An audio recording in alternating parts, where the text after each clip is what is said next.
Hi అండి, అందరు ఎలా ఉన్నారు? బాగున్నారా? గోధుమ రవ్వతోటి దోశలు ఈ విధంగా వేస్తే చాలా బాగా వస్తాయండి. చాలా టేస్టీగా ఉంటాయి. ఇప్పుడు ఏ విధంగా చేయాలో చూద్దాం. గోధుమ రవ్వ 1 కప్పు తీసుకున్నానండి. అందులో ఒక 1/2 కప్పు బియ్యం పిండి తీసుకున్నాను.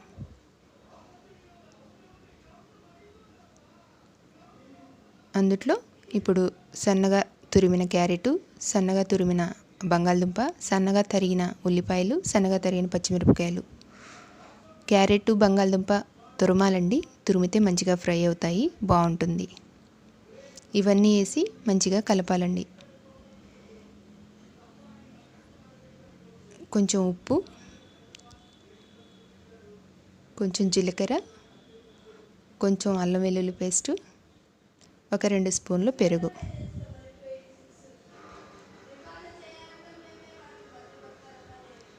ఇవన్నీ వేసి వాటర్ పోయకుండానే ముందే మంచిగా కలపాలండి. బాగా కలుస్తాయి. పొడిపిండి కలిపితే వాటర్ పోస్తే అంతగా బాగా కలిసినట్లుగా ఉండదు.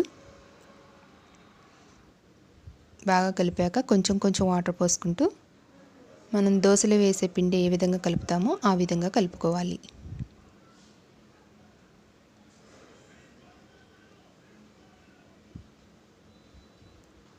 కలిపి ఒక 1/2 అవర్ పక్కన పెట్టుకోవాలి. మంచిగా నానుతుందండి. దోశలు బాగా వస్తాయి, ఫ్లఫీగా వస్తాయి.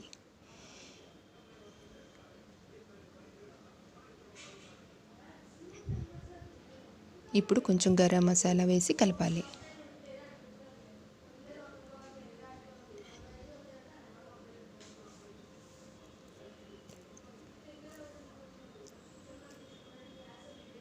ఈ విధంగా కలుపుకోవాలి. కలిపి మూత పెట్టి ఒక 1/2 అవర్ పక్కన పెట్టాలి. నానింది కదండి. ఇందాక కొంచెం వాటర్ కనిపించాయి, ఇప్పుడు వాటర్ అనేది ఏమి కనిపించట్లేదు. మొత్తం పీల్చేసింది కదా. ఇప్పుడు సరిపోతే ఏమీ లేదండి. సరిపోతే గట్టిగా ఉంటే పిండి కొంచెం వాటర్ పోసి కలపండి. అప్పుడు కొంచెం వంట సోడా కూడా వేసుకోండి.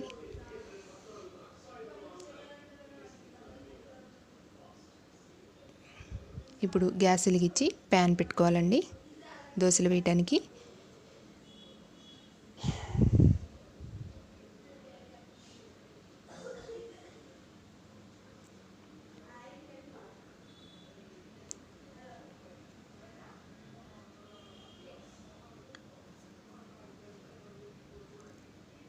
ఆయిల్ కొంచెం ఎక్కువే పడుతుందండి.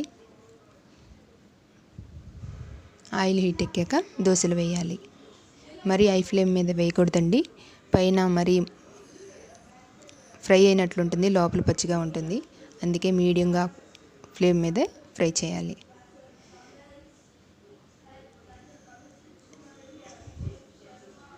ఈ విధంగా దోశలు వేసి మూత పెట్టాలండి. మూత పెడితే మంచిగా ఫ్రై అవుతాయి, ఆవిరి అనేది బయటికి పోకుండా.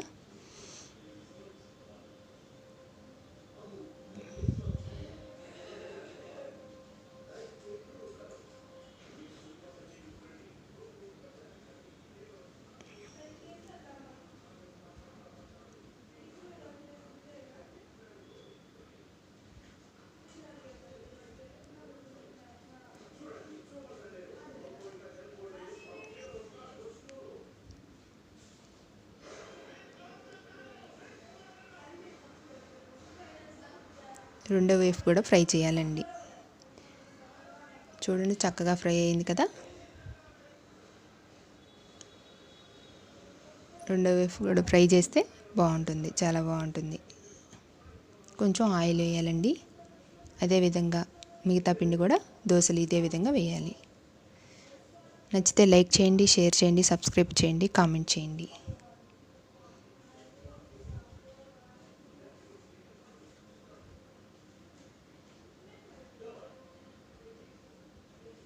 మాడకుండా ఫ్రై చేయాలండి. మాడితే మళ్ళీ టేస్ట్ మారిపోతుంది. చూడండి, రెండో వైపు కూడా చక్కగా ఫ్రై అయింది కదా. అన్నీ వేసాం కదండి. పచ్చిమిరపకాయలు, అల్లం వెల్లుల్లి పేస్ట్ ఒట్టిగా అయినా తినొచ్చు, ఏదైనా చట్నీతో అయినా తినొచ్చు. చాలా బాగుంటాయండి, చాలా టేస్టీగా ఉంటాయి.